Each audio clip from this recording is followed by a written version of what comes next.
I see negative people everywhere. It's crazy. So many people that I associate with think of themselves as positive people. I think of them as positive people. And yet, as I listen to our conversations, I've discovered that many of us are still very negative in our thinking. A couple things I want to cover in this episode. First of all, I want to talk about the fact that I've often said I'm not into positive thinking.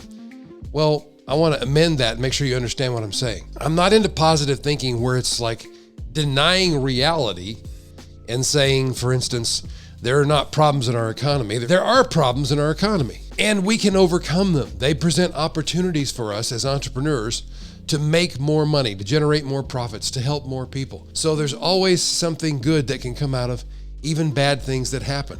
I talk about the fact that I'm not a fantasy optimist who just believes everything's always going to work out because I love Jesus. I do love Jesus, by the way. And I know there are going to be problems. Even Jesus promised us. He said, in this world, you will have trouble. That's a promise from the man. So I think a rational optimist is not one who believes the best will always happen, but is one who believes they will always find the best in whatever does happen. That's an important distinction. I'm going to aggregate a bunch of conversations I've had over the last couple of weeks with about half a dozen different people whom I always have considered to be positive people who are now extraordinarily negative, and they don't even see it. And it caused me to start looking at myself and realized even I have picked up some of this stuff, some of this negativity, and we got to stop it.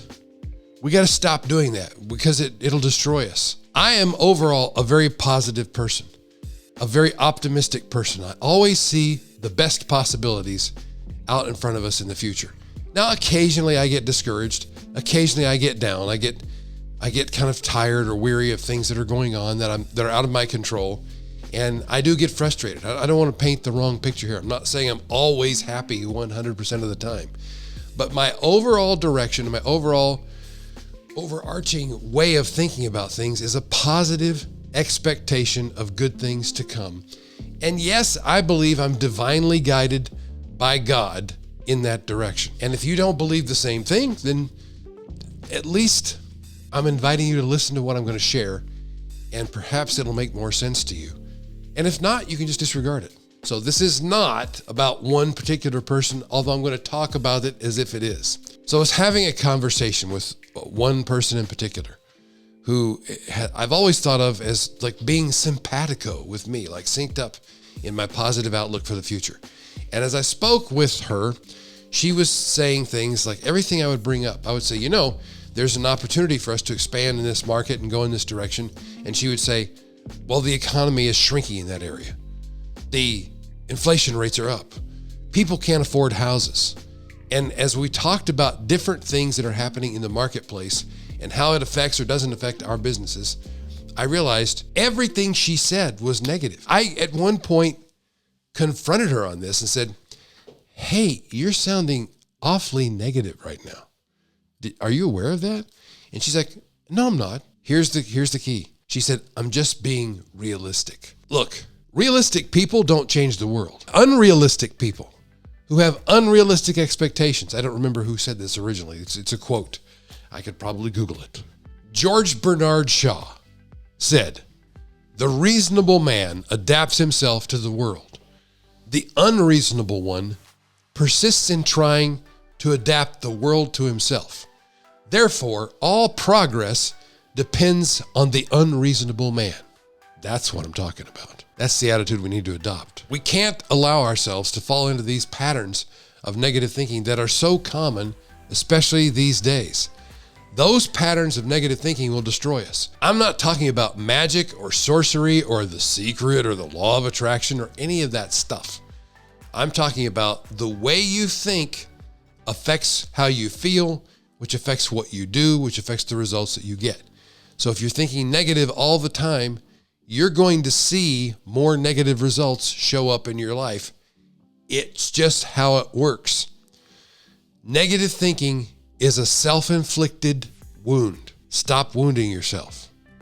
I'm begging you, please don't do this to yourself. The most interesting part of this is the people that I see who most rigorously defend their negative position about the state of the world right now are very intelligent people.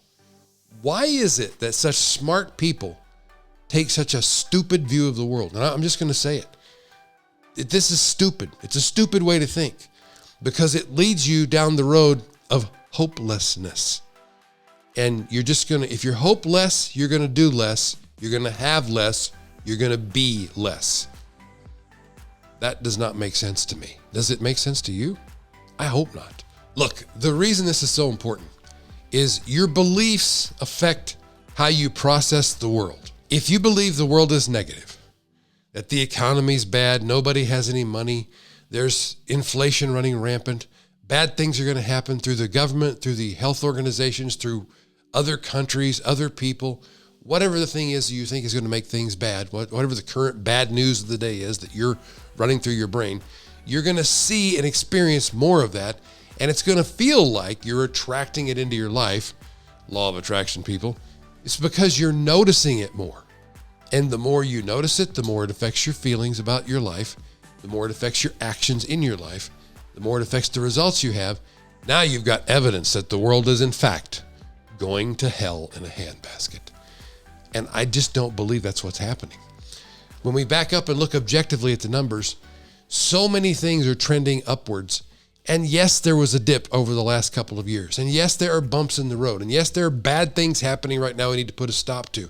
But we're not going to do it through our negative thinking. We're only going to do it through our positive expectation of good things to come that we can affect. We have agency in. If you think the world is a place of abundance where there's always opportunity and you're always looking for the opportunity, the seeds of opportunity that lay within the soil of every adversity, then you're going to find those things. You're going to be aware of them. You're going to be looking for the connections, the people, the situations that allow you to step up and do something creative and make something good where there was something bad before. This is the nature of entrepreneurs. This is what we do and what we must do. So as bad as you think things are, you got to stop with the negative thinking.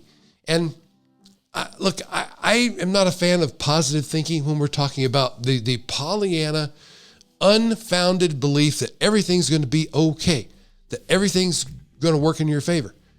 That's delusion. Things happen that are bad.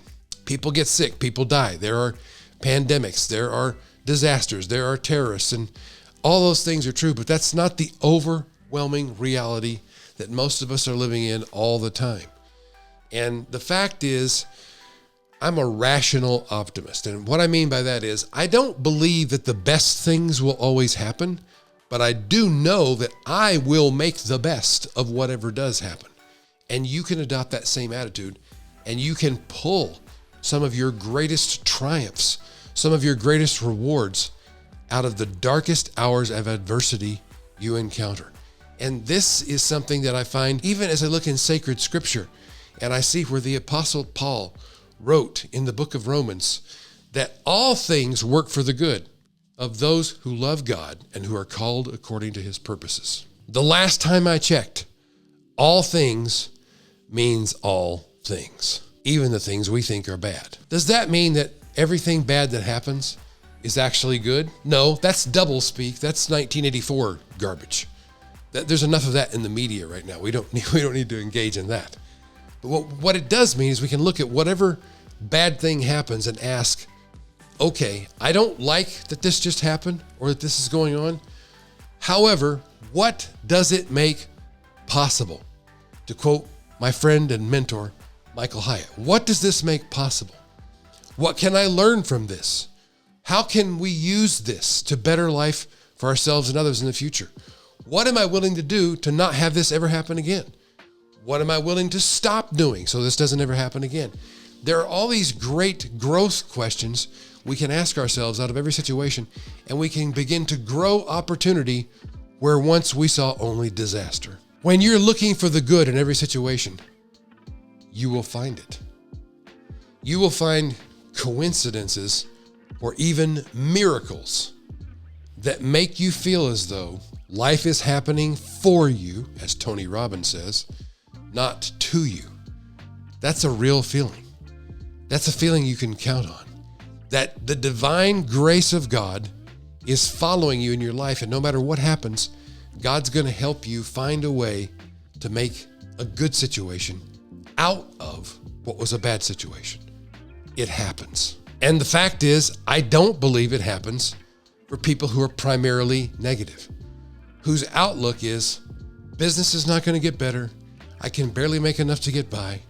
I can barely make my payroll. The government makes it hard. These kids today don't have any work ethic. I can't change them. It's just how things are.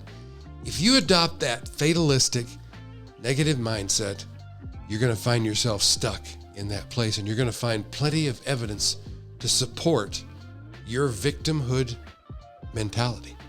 And the problem I'm seeing that really has me perplexed is that so many of the people I see adopting this mentality today are people I never thought I'd see do this. I never thought I'd see the day when they were thinking like this, and they don't even know it. They don't even realize they're doing it. They've just come to accept that because of the events of the last couple of years, this is just now how things are. In other words, this is their new excuse. And as my good friend Doc Rock says, your excuses are valid. Your excuses are valid. You want your excuse to get you off the hook so you don't have to rise up to meet the occasion? Your excuse is valid. Give up. Be a fatalist. Be a nihilist. Just be Eeyore. Oh, things are bad. Business is off. Nobody wins. Don't mind me. I'm just in a bad mood all the time for the rest of my life. Thanks for noticing me. That's Eeyore. I'd rather be Tigger. The wonderful thing about Tiggers is Tiggers are wonderful things. Their tops are made out of rubber. Their bottoms are made out of springs. They're bouncy, bouncy, bouncy, bouncy, fun, fun, fun, fun, fun. Oh, the most wonderful thing about Tiggers is we can all be one. Let's do that. Let's take on the Tigger spirit. And let's look for the good in every situation, because it's there. The obstacle is the way. Yes, I'm even quoting Ryan Holiday now. I mean, this is a sign from God. Things are good. This is something I know. Circumstances come and go and they're out of your control. But your attitude is 100% your fault. Whichever way it goes. I'm urging you, think positive. Write some positive copy for your own brain and read it back daily. Say statements that are true you can get behind and understand that they are true. Statements like, the best does not always happen, but I always make the best out of whatever does happen. The obstacle that seems to be in my way is actually the path that will lead to my success and allow me to become the person I need to be to win that next victory. Choose positive statements that give you hope for good things to come, and stand behind that. And let's cut off all the negative speaking. Let's speak of the good to come and how we're going to create it together. Until next time, my prayer for you is that God will give you more good things than you could ask or even possibly imagine. And I believe that He will. Peace to you, peace to your house. Live long and prosper. I'll see you next time, my friend.